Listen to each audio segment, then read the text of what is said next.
अस्सलामुअलैकुम। अब previous videos में हम स्टमक पैथोलॉजी कंप्लीट कर चुके हैं। Now we are starting with the small and large intestine pathology. सबसे पहले अगर इनसे रिलेटेड एक डिस्कशन कर ली जाए या थोड़ी सी बात कर ली जाए तो ये है कि स्मॉल इंटेस्टाइन या लार्ज इंटेस्टाइन्स जो होती हैं, यहाँ पे बहुत कॉमनली कोई भी पैथोजेनेसिस या वैरायटी ऑफ डिजीज़ हो सकती हैं।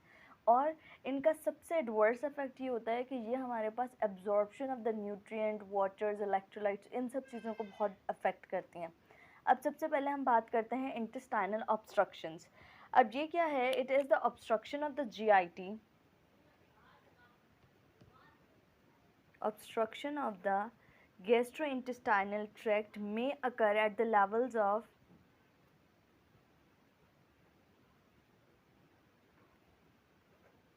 Small intestine.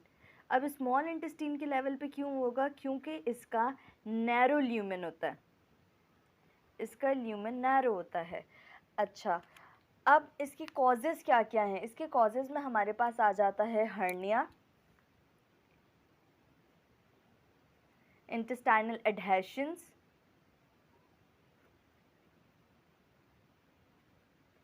Interception, volvulus, tumours and infarctions. अब मैंने इनको अलग इसलिए लिखा कि ये जो हमारे पास हर्निया, एडहेशंस और वॉल्व्यूलस हैं, ये बेसिकली कंसिस्ट कर रही होती हैं 80% ऑफ द मैकेनिकल ऑब्स्ट्रक्शन,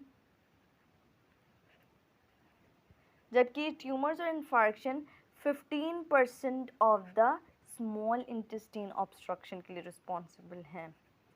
तो मेजर जो है ये इसकी कॉजेज़ होते हैं ऑब्स्ट्रक्शन के। क्लिनिकली कैसे पेशेंट प्रेजेंट करता है? Like abdominal distension, vomiting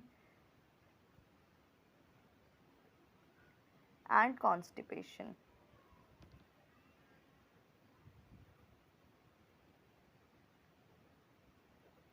treatment की क्या इसमें नीड होगी? बेसिकली सर्जरी की जाएगी, surgical intervention.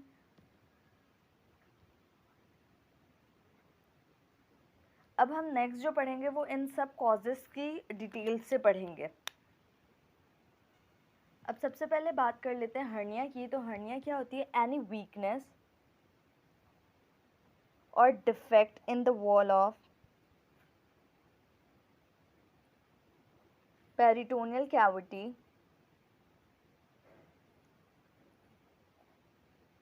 may permit protrusion of serosa-lined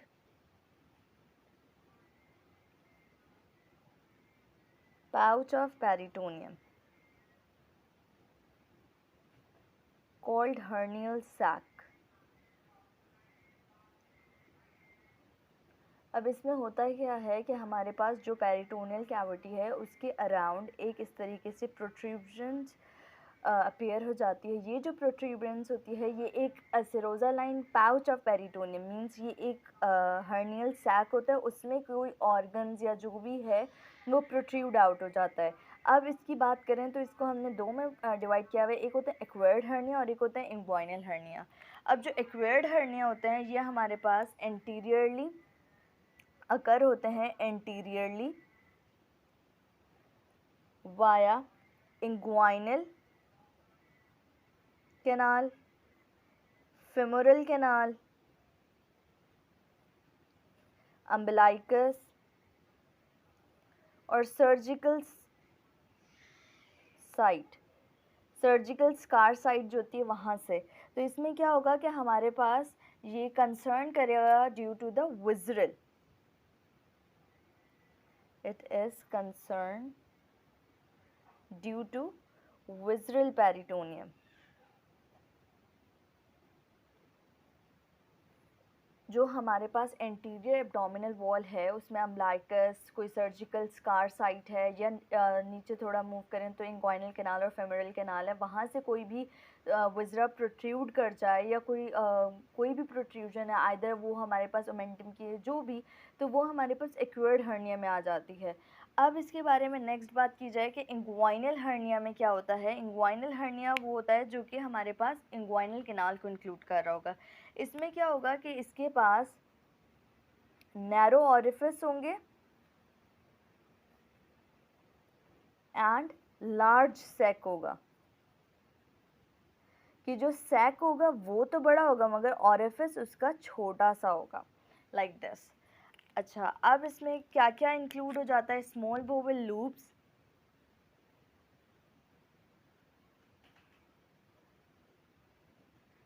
involve हो जाते हैं,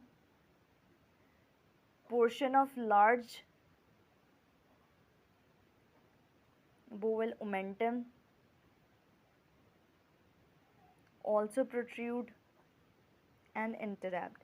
तो इसमें स्मॉल बोवेल भी आ सकता है और लार्ज बोवेल ओमेंटम भी आ सकता है, जो कि प्रोट्रूड होगा और इंटरैप्ट हो जाएगा इसके अंदर। अब इसके बारे में एक बात ये है कि ये अगर हम देखें तो इसका जो ऑरिफिस है ये कितना छोटा सा है। अब इसमें कोई अगर प्रोट्रूड होके अंदर तो आ जाता है इस सैक के अंदर, मगर उसके लिए वापस जाना, रिड्यूस्ड बैक होना बहुत मुश्किल हो जाता है। और ओवर टाइम यहाँ पर ये होता है कि जो भी ऑर्गन आया है उसकी यहाँ पे वीनस आर्टीरियल सप्लाई जो होगी वो कॉम्प्रोमाइज़ हो जाएगी और उसकी वजह से यहाँ पे स्ट्रेंगुलेशन होगी and that will result in infarction। कि यहाँ पे जो भी ऑर्गन आया था उसकी जो आर्टीरियल सप्लाई थी, वीनस सप्लाई थी, वो स्ट्रैंगुलेशन की वजह से कॉम्प्रोमाइज़ हुई और उसकी वजह से इन्फार्क्शन हो जाएगा। तो ये इसकी है। और इसके अलावा ये इन्फार्क्शन हो रही है due to the arterial supply compromisation, जबकि वीनस सप्लाई, जब वीनस ड्रेनेज जब कॉम्प्रोमाइज़ हो जाएगी तो that will cause any stasis and oedema.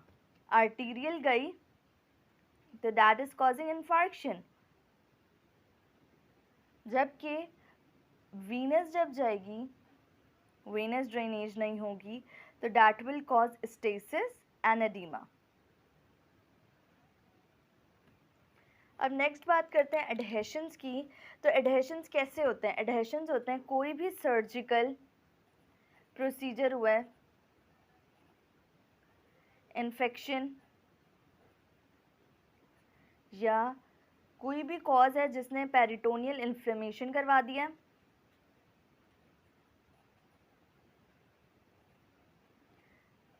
अब ये peritoneal inflammation such as endometriosis तो may result in development of adhesions।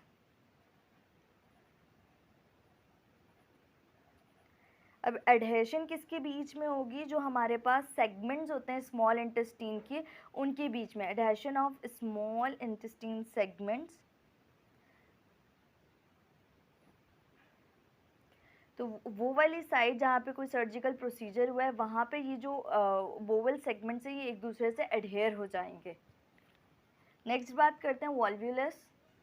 वॉल्व्यूलस में क्या हो रहा था? Complete twisting of a loop of bowel about its mesenteric base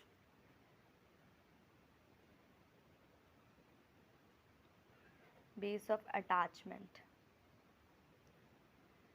it's called volvulus। अब इसमें होता क्या है कि जो हमारे पास मेजेंट्री होती है किसी भी ऑर्गन की विजरा की तो वो हमारे पास उसकी ट्विस्टिंग हो जाए, उसकी वजह से ये वॉल्व्यूलस होगा। अब मेजेंट्री में हमारे पास सारे वेसल्स ट्रांसफर हो रहे होते हैं टू द विजरा। अब अगर मेजेंट्री की ट्विस्टिंग होगी तो इसका मतलब है कि जो हमारे पास वेसल्स हैं वो भी ट्विस्ट आउट हो जाएंगे और उसकी वजह से ये ऑब्स्ट्रक्शन एंड इन्फार्क्शन कॉज कर सकता है।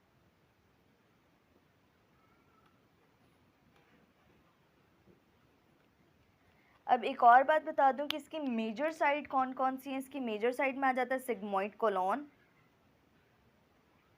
सीकम और स्मॉल बोवेल सेगमेंट्स। अब यहाँ तक हमने इंटेस्टाइनल ऑब्स्ट्रक्शन का हाफ पार्ट कर लिया। नेक्स्ट वीडियो में हम फर्दर कंटिन्यू करते हैं।